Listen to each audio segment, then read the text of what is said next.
everyone, Chef Yoda the dog here, and it's time for another Monday meal. A fall Monday meal. And today's fall Monday meal is part of Croctober, like Mama Ray Ray likes to say. This one was in the slow cooker, and it is a slow cooker creamy tomato soup. And my mommy made some waffle iron grilled cheese sandwiches to go with it. Grilled ham and cheese sandwiches, actually. And I got some meat, so that was great. But anyway, you just use your waffle iron, you spray it with like olive oil or some other kind of spray, and then you put your sandwich in there and press down, and it usually takes about 4 minutes or so, 2 minutes with it lightly pressed and 2 minutes firmly pressed, and it cooks like a grilled cheese sandwich without having to use the stove. So that's what she did to go with this slow cooker creamy tomato soup. And of course, she got it from All Recipes app, and the link will be in the description box below. But just want to make sure you subscribe to our channel, and also give us a thumbs up for this video if you like it. Hope you have a great Monday. Chef Yoda the dog out. Hey everyone, like Yoda said, it's fall, it's Croctober, and we've got a crock pot recipe today. We are doing a slow cooker creamy tomato soup, and we're gonna have grilled cheese and ham sandwiches to go with it for this fall Monday. So this is a crock pot recipe for this creamy tomato soup, and it's from the All Recipes website, allrecipes.com. So I'll link that recipe in the description box below. But this is what it looks like.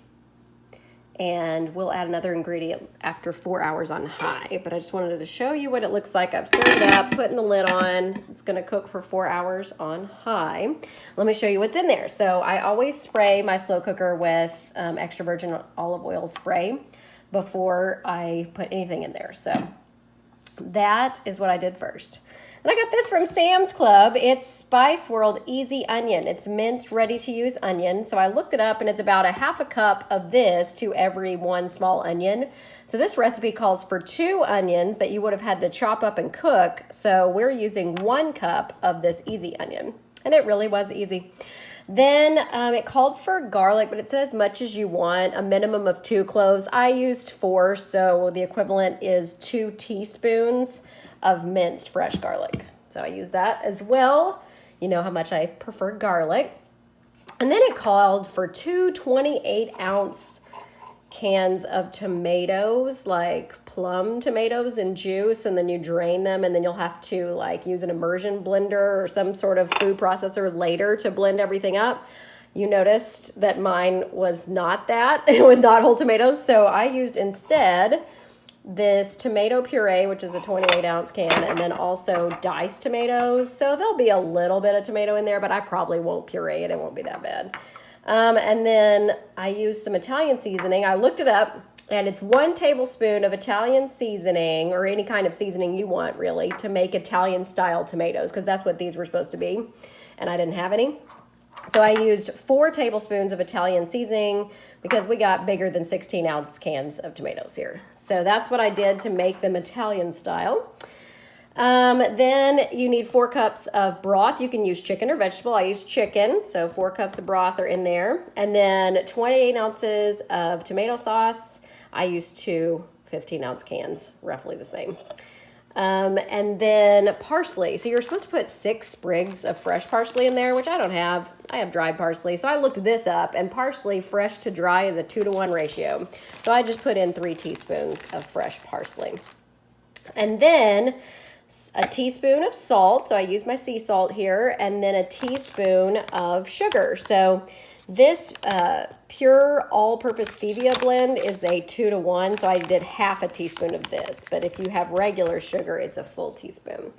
So that is what is in there currently. Eventually, when this is cooked for 4 hours, then we will add, you're supposed to add half and half. I actually have heavy cream, a plant-based, dairy-free heavy cream that I'm going to put in there because, you know, I'm allergic to dairy.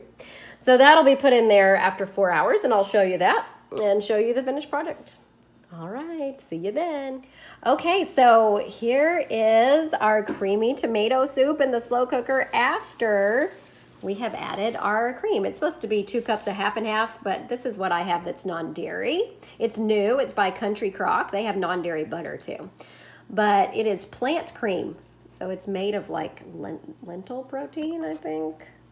So it's like heavy cream, but made from plants.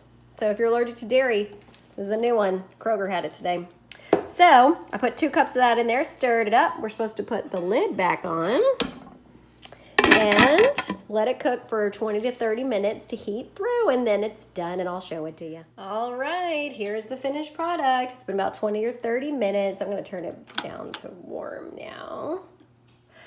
And I got my waffle iron grilled ham and cheese here and my bowl of slow cooker creamy tomato soup, all gluten-free, all dairy-free, all ready to go.